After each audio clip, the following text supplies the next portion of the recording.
on time. 1,000 people freezing their butts off waiting to worship a rat. Weatherman Phil Connors is spending the day. He has a Class 5 driver's license. Okay, maybe that part's not true, but it might as well be, because when it comes to public policy, I don't think the man has any. And just in case you're wondering that this is just a case of a guy trying to find his feet, it's not. The Liberals have a policy convention coming up in May, and they've just announced they won't be revealing any policy. It's a no-policy convention, or what the rest of us might call a night out with the lads. Michael, you might be a very smart guy, but Canadians, we're not that stupid. You think you should be Prime Minister? Fine. But showing up is not good enough. Eventually, you're going to have to tell us why. Ultra-conservative base, neo-conservative agenda. Exactly. Right-wing agenda. Right-wing political agenda. Trying to undermine the credibility of the Charter of Rights. When will he stop trying to impose his conservative ideology? Obsessive ideological determination to enforce its right-wing social engineering. They belittle the Charter of Rights, social engineering, and driven by an ideology that many Canadians would find distasteful. A right-wing, narrow ideological path. The Canadians are the victims of this government's narrow-minded right-wing ideology, social conservative agenda. Who will be the next victims of blah, blah, blah, blah? Well, as you know, throughout the election campaign, CPAC conducted nightly tracking polls to tell the election ups and downs by the numbers. In the end, the outcome was close to the prediction, but not quite as precise as we've been in the past. Some of you wanted to know why, so I spoke with Nick Nanos, the president of Nanos Research and CPAC's campaign pollster, to review the final weekend of the campaign. Canadians were sitting around the table. They didn't necessarily talk about what leader they liked or they disliked.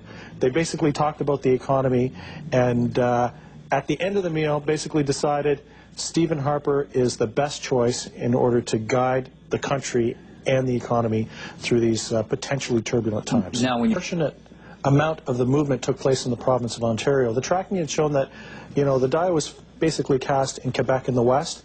And if you remember, in the last federal election, the Conservatives won the election but lost the popular vote by 5%.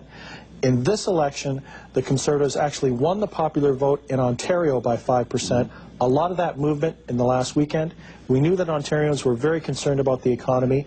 We also know from the tracking, if you remember the leadership index, that the Prime Minister trended very well on Friday, Saturday, and Sunday, kind of dramatically increasing his individual performance. So what we saw was, well, I think the first part of the campaign was like a Seinfeld episode. It was about nothing. Very tactical, focused on little mistakes that the different parties or leaders would make. And I think the campaign really started in earnest with the debates in French and English, and also what I'll say, the meltdown in the economy, or at least the financial credit crisis that we saw come out of New York. And once that happened, I think voters became a lot more serious. The campaigns became much more focused. And Mr. Speaker, the highest principle of Canadian democracy is that if you want to be Prime Minister, you get your mandate from the Canadian people, not from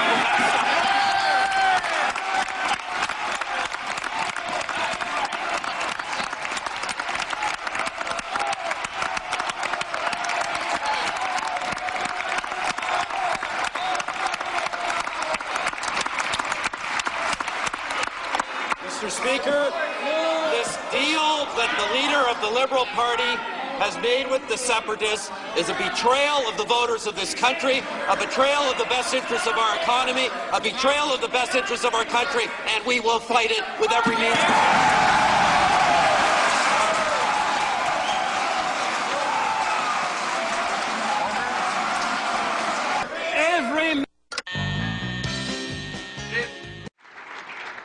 In June, we set out 4 tests for Stephen Harper. Mr. Harper, you've failed all 4. You've failed to protect the most vulnerable. You've failed to create jobs. You've failed to defend our health care. You've failed to restore our public finances. After 4 years of drift, 4 years of denial, 4 years of division, 4 years of discord, Mr. Harper, your time is up. Parliament being elected today in federal by-elections in Nova Scotia, Quebec, and British Columbia. Our senior correspondent Terry Milewski has the first results. Terry. Well, Peter, normally, as you know, by-elections are a chance for voters to express their rage at the government, but that is not happening tonight. In fact, there is good news for the Conservatives. It comes in Bill Casey's old riding in Nova Scotia, where Scott Armstrong has won that one handily for the Tories, and technically that is a Conservative gain, because even though Casey used to be a Conservative, he won last time as an independent after being kicked out of the Tory caucus for voting against the budget. Of the other two seats, two are in Quebec, one in the east of the province where the race is still very tight tonight, and one in the east end of Montreal where the Bloc is way ahead. Both of those ridings in Quebec are held by their Bloc. They're trying to hold on to both. The fourth seat is in BC's Lower Mainland in New Westminster, where the NDP is trying to hold on to Dawn Black's old seat after she quit to go into provincial politics. All of which, Peter, leaves the Liberals with very little to celebrate, but they expected nothing really. In fact, their spin all day on this was it doesn't mean much because they had no chance in any of these ridings, Peter. All right, Terry, thanks very much. Terry Malevsky. Groundhog time. 1,000 people freezing their butts off waiting to worship a rat. Weatherman Phil Connors is spending the day in Puxatawney, Pennsylvania. Phil? Ned Ryerson, I did the whistling belly button trick at the high school talent show. Bing! Bing!